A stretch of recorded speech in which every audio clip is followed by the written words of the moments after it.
Greater Noida में property बिक्री के नाम पर लाखों की ठगी हुई है। ग्रेटर नोएडा के सेक्टर XU सेक्टर में प्लॉट दिखाकर निशाना और शिकार बनाया गया। लाखों की ठगी हुई है।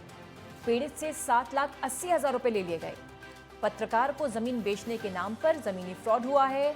आरोपी ने अपने आप को दिल्ली पुलिस का अधिकारी बताया था। 70 लाख रुपए में पत्रकार से सौदा हुआ। 120 वर्ग गज प्लॉट का ये सौदा था। टू सेल अग्रीमेंट लेटर पर प्लॉट की 10% रकम पैसे देने के बाद PL पुनिया ने रजिस्ट्री करने से इनकार कर दिया। PL पुनिया ने पत्रकार को जान से मारने की धमकी भी दी। पीड़ित पत्रकार ने शिकायत अब पुलिस से तक पहुंचाई है और मदद की गुहार लगाई है। पीड़ित की शिकायत के बाद जांच पड़ताल में जुटी Dadri police SDCP ADCP Ashok Kumar ने कार्रवाई का भरोसा दिया। दादरी क्षेत्र का मामला है। रमेश ठाकुर जो पीड़ित पत्रकार हैं,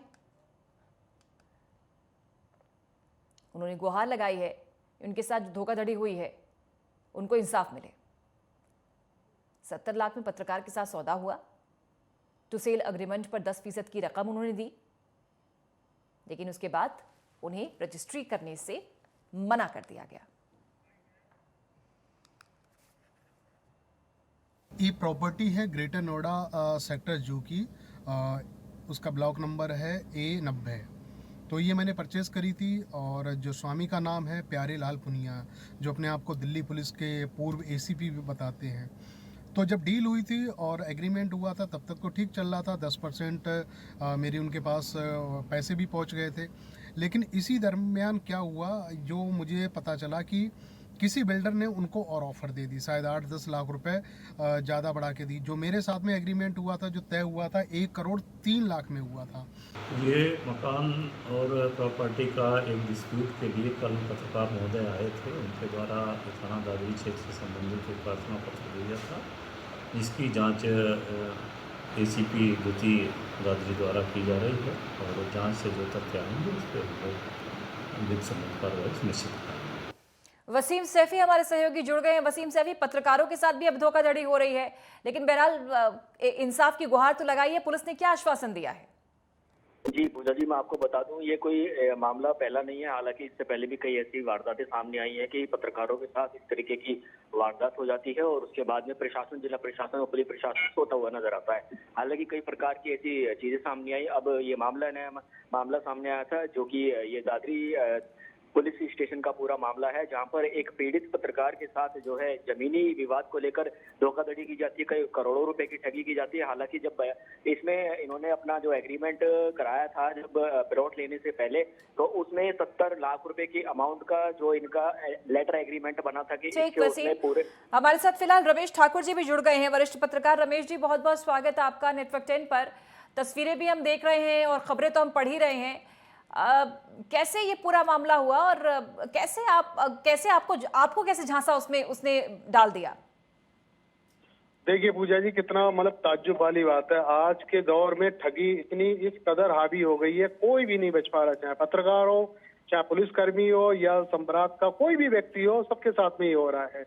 एक्चुअली पूरा मामला ये है, ये ग्रेटर नोएडा सेक्टर जू सेकंड की बात है। मेरी एक प्रॉपर्टी में परचेस मैंने करा था। 1,03,00,000 की बात हुई थी।